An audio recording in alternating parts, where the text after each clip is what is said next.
Anxiety news about anxiety with your host, Christopher Chaos.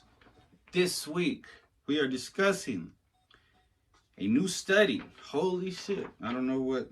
Oh, it's from NBC.com. Okay. Meditation, and this is according to this new study, is as effective as.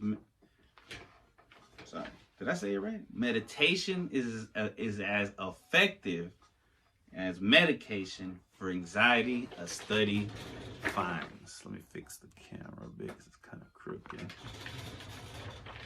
Book it. All right. Practicing mindfulness meditation was shown to be as helpful for anxiety as taking a daily pill. I thought I was going to say chill pill. New research shows. Take this with a grain of salt, of course, which I don't know what the fuck that means. First study ever to directly compare medication to meditation for anxiety finds the two methods work equally well at reducing symptoms. The finding published Wednesday, I don't know the date, I'm just reading this directly, I'll put it up here. In the journal JAMA Psychiatry suggests that people struggling with anxiety could be helped either by a daily pill, which many of us take,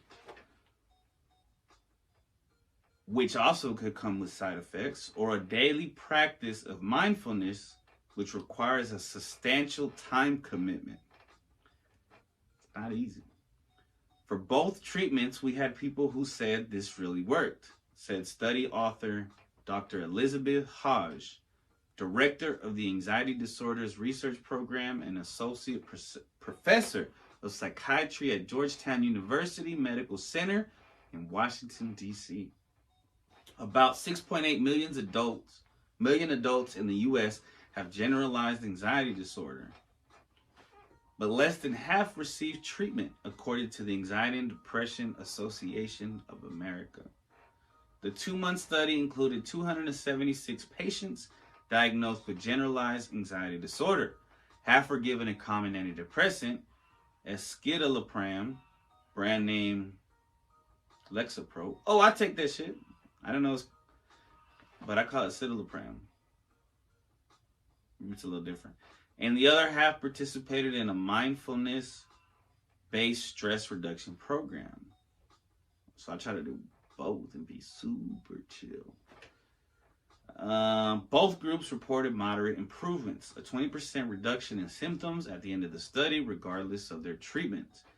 That kind of benefit is consistent with other studies of medications to treat anxiety, said Craig Salchuk, a psychologist at the Mayo Clinic in Rochester, Minnesota, who was not involved with the new research. The study shows he was not involved with it, but he's having a fucking opinion. The study shows that there are alternative options that don't involve medicine to help treat anxiety that are just as effective, said Lindsay McKernan, another motherfucker that wasn't there and not involved with the study.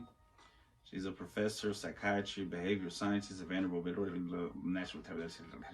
Side effects were common among those who received the antidepressant. Nearly 80% of the participants experienced at least one side effect, such as trouble sleeping, nausea, headaches, decreased libido,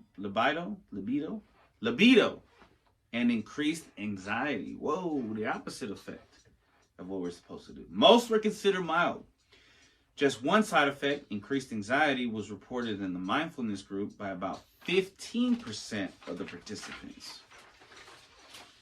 The mindfulness program, however, was time-consuming.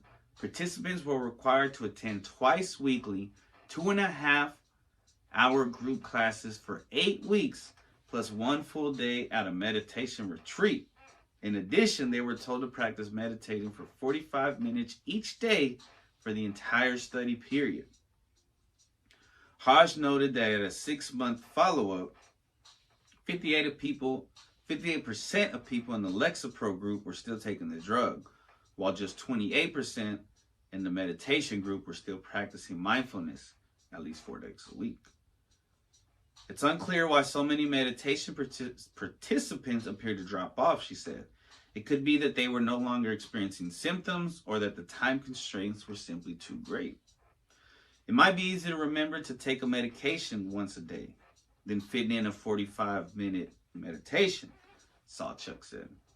The time commitment to mindfulness throughout the study, however, was important for people to learn the proper techniques.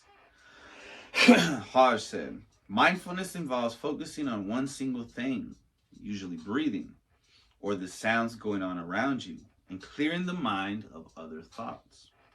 That's difficult to do for more than a few seconds before the mind wanders and reverts to thinking about other things. To-do lists, what ifs, concerns about the future. Mindfulness teaches the brain not to get so overwhelmed by these intrusive thoughts. The thinking behind mindfulness, Hodge said, is that it can make the thoughts that fuel anxiety less powerful. She gave an example of a person worried about failing an exam. Before treatment, that thought makes them sweaty and nervous, and they can't think about anything else. But the problem is just the thought itself, not reality. Learning to accept such thoughts and move on creates freedom, Hodge said. The thought arises and it doesn't have to take control of the person. It's like helping you build a system where you can learn how to respond to stress instead of react to it, McKernan said. Very fucking interesting. I enjoyed that very much.